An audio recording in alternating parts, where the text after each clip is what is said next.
Yes, good morning to everyone. How are you all? Today we would like to start our next topic of 5-year plans in India. आप बच्चों ने सभी ने जो मैंने कल वीडियो आप लोगों को सेंड की थी उसके अंदर मैंने सारे के सारे सोशलिस्ट इकॉनमी, मिक्स्ड इकॉनमी, हाँ, और हमारे 5-year प्लान्स के बारे में डिस्कशन की थी। आज जो है मैं आप लोगों को इस टॉपिक के अंदर इस वीडियो में इस long period and short period goals जो हैं हमारे इंडिया के उसके बारे में बताने जा रही हूँ कि हमारे इंडिया के अंदर कौन कौन से गोल्स जो थे वो बनाए जाते थे। टाइम टू टाइम हम लोगों ने क्या क्या गोल्स जो हैं वो प्लान किए और कैसे वो सक्सेसफुल हुए। आप लोगों को एक चीज़ बताती हूँ कि प्लान्स कब सक्सेसफुल होते हैं, जब हम लोग कोई ना कोई गोल सेट करते हैं। ठीक है, प्लान्स हमेशा जब सक्सेसफुल होते हैं। अगर हमारा कोई ऑब्जेक्टिव ही नहीं है, कोई गोल ही नहीं है किसी चीज़ को अचीव करने का, तो उस चीज़ के लिए हम लोगों को प्लान करने का कोई फ़ायदा नहीं है। हाँ, तो हमारी इंडियन गवर्नमेंट ने क्या किया, 1 अप्रैल 1951 से लागू करना शुरू किया किस चीज़ को, फर्स्ट 5-year प्लान को, कि 5 सालों के अंदर हम लोगों को कौन कौन से जो गोल्स हैं वो अचीव करने हैं। हमारी इंडियन इकॉनमी को किस चीज़ से ऊपर उठाने के लिए, बैकवर्डनेस से और स्टेगनेटी से, 2 चीज़ें जो थी जो हमारे ब्रिटिशर्स कर गए थे यहाँ पे तब। और हमारा जो प्लानिंग कमीशन था 1950 के अंदर जो एस्टेब्लिश हुआ, उसने इन दोनों चीज़ों के ऊपर काम किया। और 1 अप्रैल 1951 से लेके 1956 तक, 31 मार्च 1956 तक जो हमारे फर्स्ट 5-year प्लान था वो वहाँ पे स्टार्ट किया गया। ओके, आज हम लोग जो है सबसे पहले पढ़ेंगे कि लॉन्ग पीरियड गोल्स क्या थे और शॉर्ट पीरियड गोल्स जो थे प्लानिंग के इंडिया के अंदर क्या क्या थे। ठीक है, सबसे पहले देखो, लॉन्ग पीरियड गोल जो थे वो हमेशा कॉमन होते हैं हर एक 5-year प्लान के अंदर, चाहे वो कोई भी 5-year प्लान हो। ओके, और जो शॉर्ट पीरियड गोल्स होते हैं वो हमारे प्लान स्पेसिफिक होते हैं कि हमने इस प्लान के अंदर कौन सा गोल जो है वो स्पेसिफाई किया है। फॉर एग्जांपल, हमने कहा कि फर्स्ट 5-year प्लान के अंदर हम लोगों ने कहा कि हमें एग्रीकल्चर प्रोडक्शन जो है वो इंक्रीज करनी है। हाँ, तो अब जब हमें एग्रीकल्चर प्रोडक्शन को इंक्रीज करना है तो that was a plan specific, तो that was a short period goal. और लॉन्ग पीरियड गोल क्या है, जैसे हमने कहा कि हम लोगों को इक्विटेबल डिस्ट्रीब्यूशन ऑफ इनकम करना है, मॉडर्नाइजेशन करना है, सेल्फ सफिशिएंसी करनी है, तो ये हर एक पीरियड के अंदर क्या थे, कॉमन थे। सेकेंड चीज क्या है हम लोगों के पास कि लॉन्ग पीरियड गोल्स जो हैं वो कभी भी कॉन्ट्राडिक्ट नहीं करते किसी भी पीरियड को, वो हमेशा एक दूसरे को कॉम्प्लीमेंट करके चलते हैं। ये नहीं है कि हम लोगों ने कहा कि फर्स्ट के अंदर हमें मॉडर्नाइजेशन करना है, सेकेंड में नहीं करना है, या फर्स्ट 5-year प्लान के अंदर तो हमने कहा कि हम लोगों को सेल्फ सफिशिएंसी और फूड ग्रेन्स की अवेलेबिलिटी करवानी है, सेकेंड के अंदर नहीं करानी। वो कहते हैं कि हम लोगों को कभी भी ये कॉन्ट्राडिक्ट नहीं करते हैं जो हमारे लॉन्ग पीरियड के गोल्स हैं, but they are complement to each other. इसके बाद आता है हम लोगों के पास कि शॉर्ट पीरियड गोल जो है वो प्लान टू प्लान स्ट्रेटेजी होती है कि फर्स्ट 5-year प्लान के अंदर क्या स्ट्रेटेजी है हमारी, सेकंड के अंदर क्या है, थर्ड के अंदर क्या है, फोर्थ के अंदर। अब तक जो हम लोगों का फर्स्ट 5-year प्लान था वो 1951 टू 1956 था, और जो लास्ट था वो था हमारा 2012 से लेके 2017 तक। मैंने आप लोगों को लास्ट वीडियो में बताया था कि 2015 के अंदर हमने ये चेंज कर दिया, किस चीज को, 5-year प्लान्स को किसके अंदर चेंज कर दिया, नीति आयोग के अंदर, कि हमारे यहाँ पे अब जो प्लानिंग है वो सारा नीति आयोग करता है कि कैसे हमारे यहाँ पे जीडीपी ग्रोथ होगी, कैसे हम अपनी गवर्नमेंट जो हमारी इकॉनमी है वो एक्सेलरेट करेगी, कैसे हमारी इकॉनमी की ग्रोथ होएगी। ओके, अब जो है हम लोग पढ़ने जा रहे हैं लॉन्ग पीरियड गोल्स के बारे में कि लॉन्ग पीरियड गोल्स के अंदर कौन कौन से गोल्स जो हैं वो स्पेसिफाई किए जाते हैं। हमारे पास फर्स्ट जो है इसके अंदर गोल है जीडीपी ग्रोथ। आप सबको पता है जीडीपी, ग्रॉस डोमेस्टिक प्रोडक्ट, इसका मतलब क्या है कि हमारी इकॉनमी के अंदर ज्यादा से ज्यादा फ्लो होना किस चीज का, गुड्स एंड सर्विसेज का, इसका क्या मतलब है कि जिससे हमारे यहाँ पे आउटपुट ज्यादा हो। अगर हमारे यहाँ पे आउटपुट ज्यादा होगी, ठीक है, किस चीज की, गुड्स की, सर्विसेज अगर ज्यादा होगी तो उससे क्या होगा, हमारी इकोनॉमी की ग्रोथ होगी। तो देखो ये एक फ्लो चलता है कि अगर जीडीपी ग्रोथ हो रही है तो इसका मतलब क्या है, increase in output. Increase in output का क्या मीनिंग है, increase in flow of goods and services. Increase in flow of goods and services leads to economic growth. समझ में आया सभी को कि हम लोगों का फर्स्ट जो हमारा ऑब्जेक्टिव है, गोल हो, ऑब्जेक्टिव हो, ठीक है, उसका एक ही मतलब होता है कि लॉन्ग पीरियड गोल क्या है फर्स्ट हमारा, कि हम लोगों को जीडीपी ग्रोथ करवानी है अपनी इकोनॉमी के अंदर, ठीक है। सेकंड जो है हम लोगों के पास है फुल एम्प्लॉयमेंट। आप देखो सबसे पहले मैं तुम्हें बताती हूँ फुल एम्प्लॉयमेंट मतलब क्या है, कि हमारे यहाँ पे सभी को रोजगार की व्यवस्था हो, सभी जो है अपने अपने काम के अंदर बिजी हो। तो वो कहता है ऐसी कौन सी सिचुएशन होती है जब हमारे यहाँ पे ऐसा हो। वो कह रहा है it refers to a situation when all the people who are able to work and willing to work, ठीक है, जब सारे लोग जो कि एबल हैं, काम करने के योग्य हैं और काम करना चाहते हैं at the market wage rate और गेटिंग वर्क, ठीक है, all are getting work.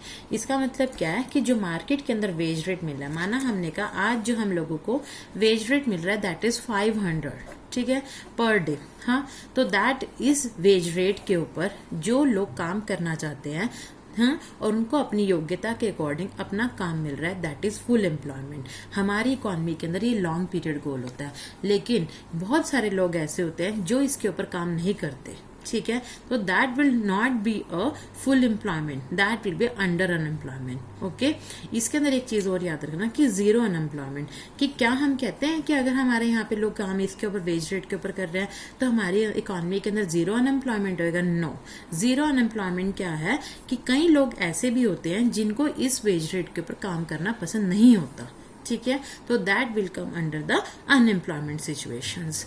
Clear? इसके बाद देखो हम लोगों के पास जो है थर्ड वन है इक्विटेबल डिस्ट्रीब्यूशन और इक्विटी, ठीक है।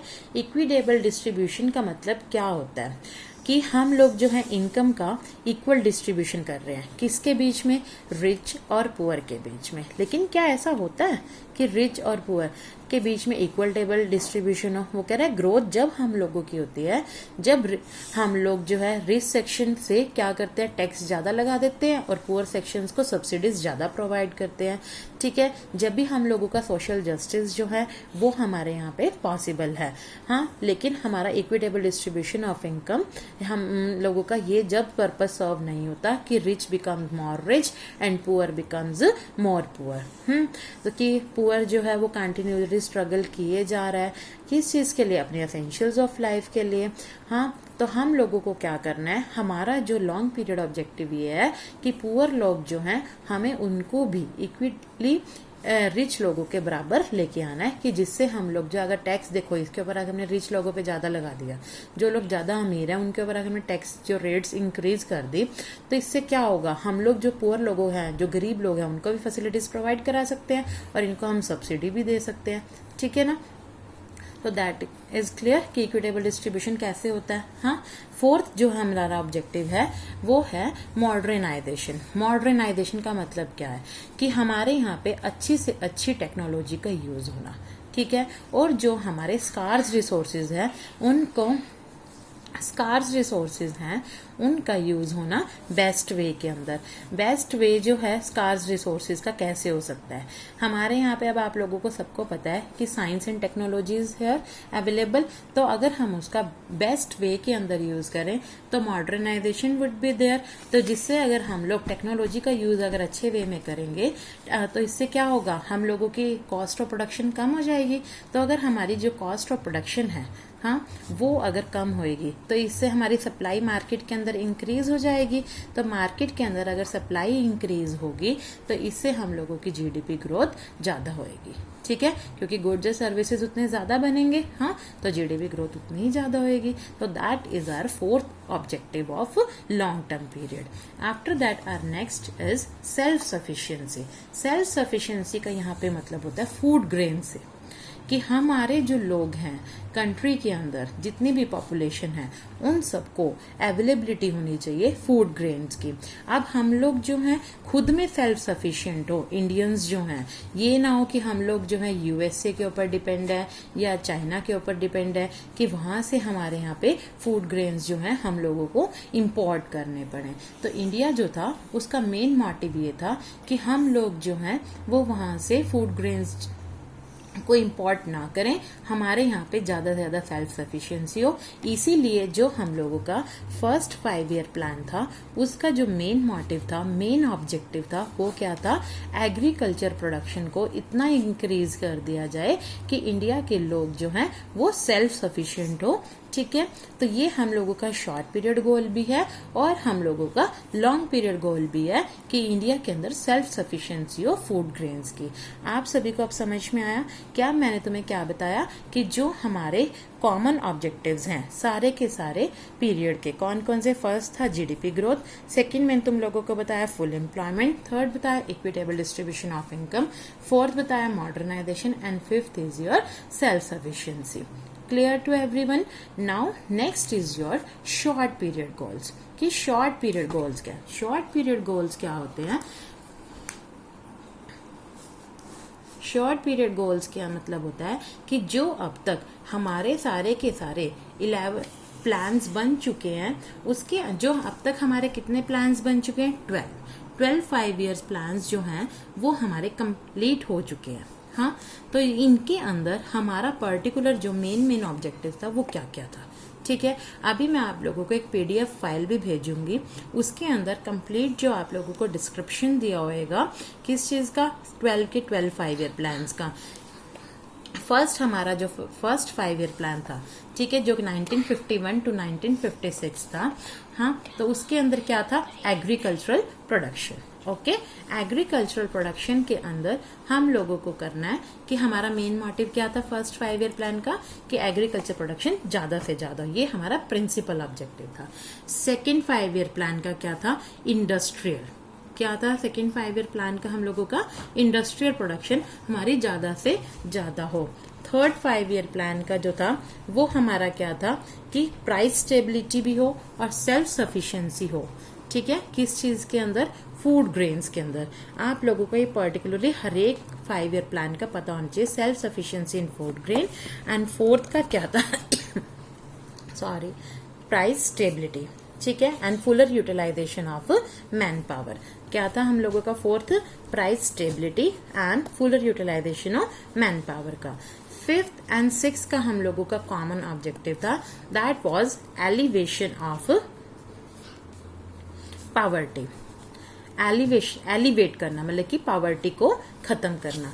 सेवेंथ का था हम लोगों का एम्प्लॉयमेंट अपॉर्चुनिटीज, कि हम लोगों के यहाँ पे ज्यादा से ज्यादा हम लोग किस चीज को क्रिएट कर सके, एम्प्लॉयमेंट अपॉर्चुनिटीज का मतलब क्या है कि एम्प्लॉयमेंट अपॉर्चुनिटीज की ग्रेटर जो स्ट्रेस था हम लोगों का वो किसके ऊपर था, एम्प्लॉयमेंट अपॉर्चुनिटीज को क्रिएट करने पे। 8 जो हमारा 5 ईयर प्लान था उसके अंदर था हम लोगों का कि फुल एम्प्लॉयमेंट होनी चाहिए, किसके ऊपर, फुल एम्प्लॉयमेंट के ऊपर। 9th जो था हम लोगों का वो था growth, price stability and environmental sustainability was the are main principal objective of the 9th 5 year plan. That was growth, price stability, कि प्राइस हम ला रहे हैं यहाँ पे स्टेबल हो, हाँ, एंड एनवायरमेंटल स्टेबिलिटी। इसके बाद जो हम लोगों का 10th है उसके अंदर क्या था बच्चे, कि बेटर क्वालिटी ऑफ लाइफ, कि लोगों को अच्छी जिंदगी मिले। ठीक है, हाई स्टैंडर्ड ऑफ लिविंग। ये आप लोगों के पास आगे जो है आने वाले चैप्टर्स के अंदर कंप्लीट चैप्टर्स हैं। इसके बाद है 11th के अंदर था हम लोगों का जॉब क्रिएशन हो, पॉवर्टी रिडक्शन हो, ये सारे हमारे ऑब्जेक्टिव थे कि job creation and poverty reduction. और जो हमारा 12 था दैट वाज कि उसके अंदर था कि सस्टेनेबल ग्रोथ हो हम लोगों की। आपके पास ये सारे के सारे ऑब्जेक्टिव्स जो थे ये हम लोगों के टोटल अब तक 12 5 इयर्स प्लान जो ये लास्ट वन है दैट वाज 2012 टू 2017। आगे सभी को समझ में? That were are short period goals. अब तक मैंने आप लोगों को क्या बताया इसके अंदर, long period goals and short period goals, कि लॉन्ग पीरियड गोल्स के अंदर क्या होता है और शॉर्ट पीरियड गोल्स के अंदर। शॉर्ट पीरियड गोल जो है जितने वो हर एक स्पेसिफिक है, फर्स्ट 5 ईयर प्लान से लेके 12th 5 ईयर प्लान तक। इसके बाद आप लोगों को मैं नेक्स्ट वीडियो के अंदर जो फीचर्स है हमारे इकोनॉमिक पॉलिसी के, ठीक है, जो हमारी 1991 तक बनी थी उसके बारे में बताऊंगी, और जो आप लोगों के पास सक्सेसफुल और एंड अचीवमेंट ऑफ प्लानिंग है, that I would like to tell. Please subscribe my video and like my video if you liked it, and thank you.